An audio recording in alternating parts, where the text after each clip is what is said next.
Concludes a press briefing at MacDill Air Force Base. That is the headquarters of Central Command. The two speakers, the Defense Secretary Pete Hegseth and Admiral Brad Cooper, who's the commander of Central Command. Let me summarize briefly, and then we'll get to H.R. McMaster, who was the National Security Advisor to President Trump in his first term.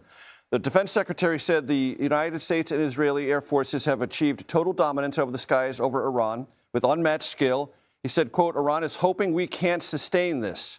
He said there is no shortage of U.S. and Israeli will, that there is no shortage of munitions, none anticipated, and that this combat can go on as long as we need to. That's another direct quote. He said the authorities for U.S. military personnel are maxed out.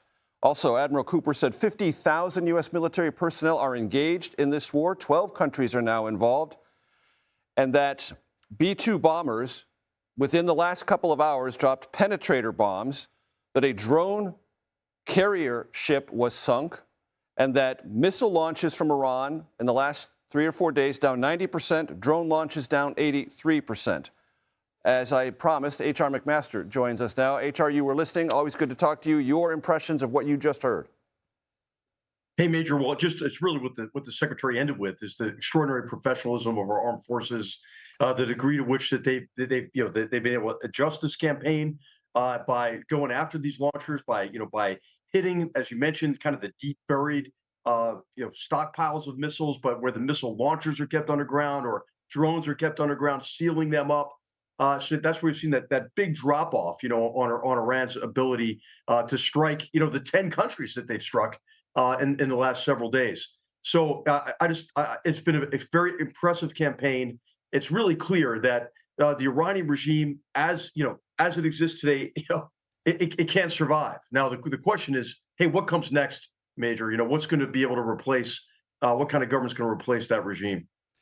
When the Defense Secretary said, as he did, that as the United States and Israeli Air Forces degrade Iran's ability, their capabilities increase. He didn't say exponentially, but he led the audience to believe that there are advantages accrued as you degrade. Help my audience understand what he's talking about there. Yeah.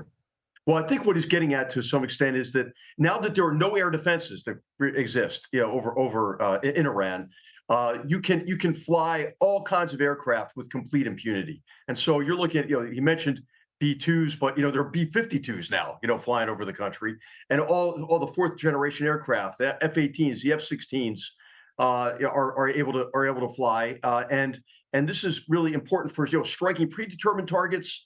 But also just kind of the volume and the coverage to prevent any of these launchers from coming out of these hiding places and launching rockets, or being able to kill the drones on the ground or the missiles on the ground. And so having that air supremacy increases your capabilities by orders of magnitude.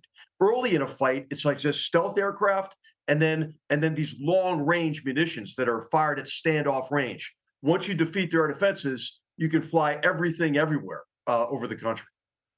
H.R. McMaster, always a pleasure, sir. Thank you so much. Hey, great to be with you, Major.